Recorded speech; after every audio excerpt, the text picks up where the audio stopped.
Hello guys, and welcome to this Hearthstone guide. This deck I call the Nax Handlock, and I think it's important to show you guys this deck with the new Hunter nerf coming up, so it gives them more of a chance for control. As you may not be aware, the Starving Buzzard is going up to a 5 mana 3/2, and Leroy Jenkins is going from 4 mana to 5 mana without any changes, which means the new meta should be turned into a more slower control gameplay. And Handlock can come back, yeah. This is my deck I'm currently running, and it is actually dealing alright with hunters. It's got about 50-50 win rate, but I think it's got some interesting things going on in this deck. Like with the standard Handlock, you see the Ancient Watchers being used to either silence with the owl or just to be used as a taunt to protect your life. This deck, however, has got some, with the Nax update, it's got some changes.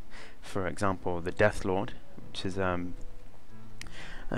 most decks it seems to struggle, especially again with these hunters, with the hunters marks, and warriors with like executes and shield slams. They're getting a minion on their side, but the Death Rattle isn't as bad as you think, and especially with this deck.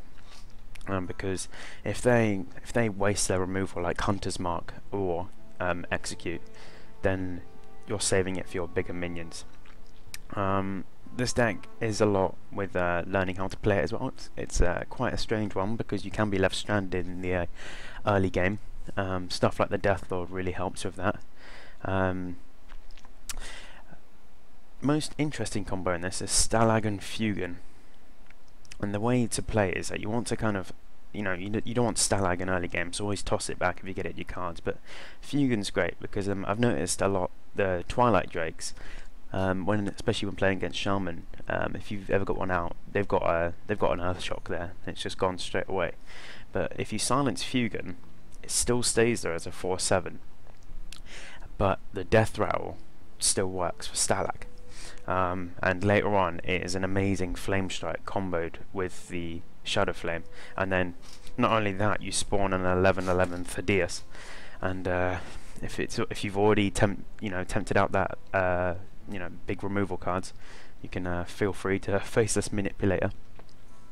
It's also got a Handlock problem is that you want to kind of get your health low to play the Molten Giants, but you can never play them because but by the time you've played them, your health is so low that if you can't immediately defend it, you're in trouble. And stuff with like hunters again, or mages that have a lot of spells that can face value damage, they can end you the turn after. So yeah, I've only got one Earthen Ring Farseer, but 2 Siphon Souls. Fantastic card, especially with the Wallet Warrior going around. You can take off the big minions. But Lord Draxus, this card I've never really played before because it always seems too little too late, but in this deck it works fantastically. Just one point to remember, that Molten Giant is cost 1 less for each damage your hero has taken, and as Lord Jaraxxus you only have 15 health, so the cheapest you can ever get your Molten Giant would be when you have 1 HP, which would still be 6 mana, and so they become unplayable, so you need to try and play these before Lord Jaraxxus. I mean, if you're playing against Hunter, or you think it's a Zoo Warlock, then you should be keeping this in your opening hand. Ways to play: if you're up against the Rush deck, you want to be keeping cards like Death Lord, even Sun Fury Protector, Earthen Ring Farseer, and the Twilight Drakes. If you're going for more of the control, then keep the if you're playing against a Druid and the like, keep those Mountain Giants, keep the Fugans, even Loatheb. Especially Rogue, and you think Miracle Rogue's coming. Well, it's a personal choice, but it's a really interesting deck. I think it's going to be something that Handlock will definitely be making a return.